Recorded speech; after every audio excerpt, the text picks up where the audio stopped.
As the hard Brexit looms, there are fears Britain's favourite foods and drinks might be harder to find. For instance, join me in the grocery section. We'll have a bit of this. Gin. Now, remember, the principal flavouring in gin comes mostly from Mediterranean countries. And then you've got nearly all the wine consumed in Britain is imported, just over half of it from EU countries as well. And we've also got a bit of olive oil, and still under threats, produce like cheese, olive oil, all of which would have difficulties getting into the UK. They would arrive, but only after going through customs and all the procedures. The Brits about to lose out. CNN's Anna Stewart has visited one of the many firms that says there's still no clarity about the future. The UK government said it was a hard Brexit test run, a chance for trucks to practice biding their time backed up at the border. For British businesses, the scene confirmed a no-deal nightmare. The goods will only trickle into Europe. Goods like this basmati rice, milled by a company called Tilda.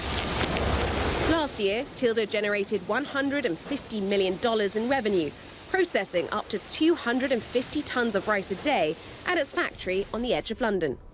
No-deal Brexit looks like we have to outsource 20% of our production, so we'll have to produce that in Europe and sell in Europe. What does that mean for the facility here? Are you going to lose staff? Well, potentially yes, because we have to shrink our operation over here. It's not just border delays. If there's a no-deal Brexit, the company could face a roughly $200 tariff on each tonne of rice it sends to the continent. We want free market access into Europe for our goods. Time to suit up to get a closer glimpse of the milling process. The rice gets cleaned and then screened. Any bag that goes against the grain is rejected. So this is dehusked brown rice, cargo rice that comes in. Tilda brings in rice from India, and that's a problem. A lot of the food that the UK sends to the EU actually has its origins elsewhere, whether it's corn from the United States, wheat from Canada, or rice from India. Now, even if the UK manages to negotiate a free trade agreement with the EU, a company like Tilda is unlikely to benefit. Based on the EU's rules of origin, this rice wouldn't be considered British enough and would face steep tariffs. The food sector is calling it a hidden hard Brexit.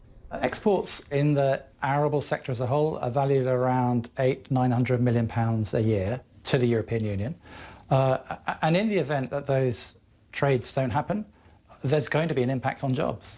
Tilda's been a UK staple since the 1970s. It started out family-run, and many of the employees count their service in decades.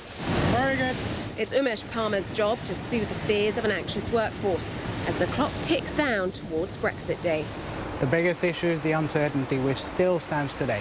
Do you feel a sense of urgency? Yes, absolutely, immediacy. We need to know what's going to happen to us. Anna Stewart, CNN, London.